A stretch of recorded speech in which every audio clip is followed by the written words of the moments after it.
اقسم بالله العظيم، اقسم بالله، اقسم بالله، الزمالك بقي اضحوكة العالم. الزمالك، نادي الزمالك بقي اضحوكة العالم، وخاصة مصر. ايه اللي بيحصل ده؟ مالنا مالنا والاهلي ايه اللي بيعملوا ده في الصفقات؟ وشغال شغال صفقات صفقات صفقات. مالنا احنا؟ طلع علينا المستشار مرتضى منصور اول امبارح، فجر مفاجأة يعني خلت الدماغ باظت، خلت الدماغ باظت.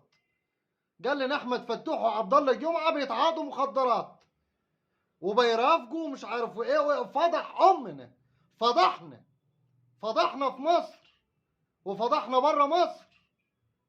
ايه اللي بيحصل ده؟ وفتوح وعبد الله جمعه انا عرضهم للبيع. فتوح وعبد الله جمعه ما يجوش النادي. فتوح وعبد الله جمعه. ايه ده؟ مين يا عم الحاج اللي بيشرب مخدرات؟ مين؟ بعد كده بيوم طلع علينا برضه هو المستشار مرتضى منصور. هو ما احنا معناش غيره. هو ده اللي تعبنا. طلع علينا احمد فتوح وعبد الله جمعه زي اولادي، زي امير وزي احمد. يا صلاه النبي، يا صلاه النبي. وعايز تقعد معاهم وتعمل قعده عرب؟ انت في حاجه هنا، في حاجه. ايه في هنا جوا؟ ايه في مخك؟ مالك ومالنا؟ مالك ومالنا؟ حرام عليك، حرام عليك. عبد الله جمعه امتثل لقرار مرتضى منصور وراح له، وقف له كده يعني. مسكين، مسكين يا رب. فضحوا جرسوا، فضحوا جرسوا بتاع حريم وبتاع مخدرات وبتاع مش عارف. جرس ابوه، جرسوا خالص. جه الواد عمل له كده: تحت امرك اللي تشوفه سيادتك، وانا غلطان. انت غلطان على ايه يا بابا؟ انت بتثبت التهمه عليك، دي تبقى مصيبه اكبر، دي تبقى مصيبه اكبر ان انت بتثبت التهمه عليك. راح احمد فتوح ما جاش. احمد فتوح ما جاش. اصله لو جه يبقى كده هيثبت تهمه عليه.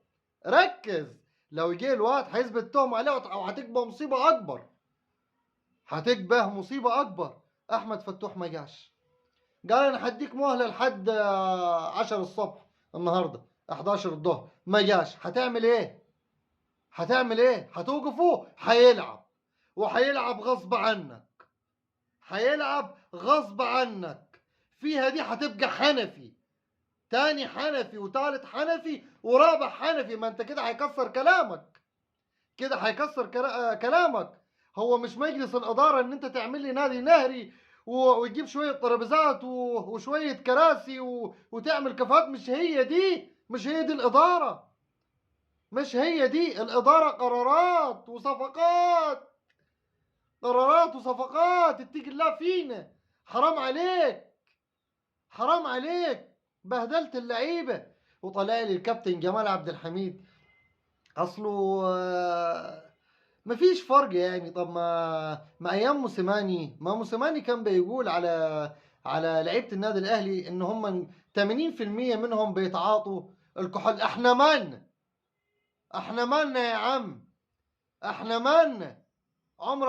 عمرك سمعت عضو مجلس إدارة النادي الأهلي طالع يتكلم كده على اللعيبة بتاعته؟ اشمعنى انتوا اللي بتعملوا كده؟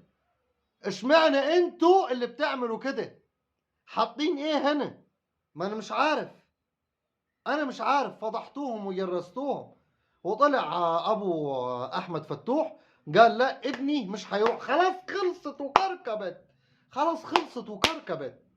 كركبتوها علينا. الله يخرب بيوتكم، الله يخرب بيوتكم. حرام عليكم. الاهلي فوق المركز الاول بنفس الصفقات، بنفس الصفقات بتاعت الموسم اللي فات واللي فات اللي هم خسروا في الدوري.